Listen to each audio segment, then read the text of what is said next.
states vehicle has rumbling noise while driving. Let's see.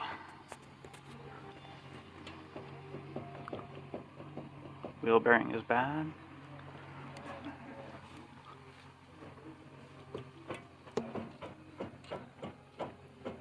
Tie rod and hub, they're loose, wearing on each other.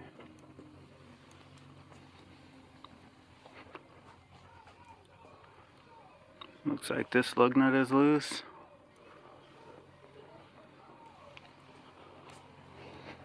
What else? Pad slapped it. Yep, they pad slapped it. That lug nut is loose. This wheel bearing has some play. That's not good. And then there's this.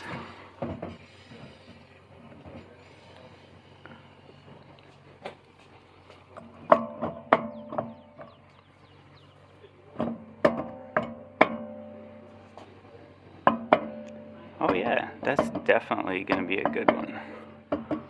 Well, don't let amateurs work on your vehicle, people, please.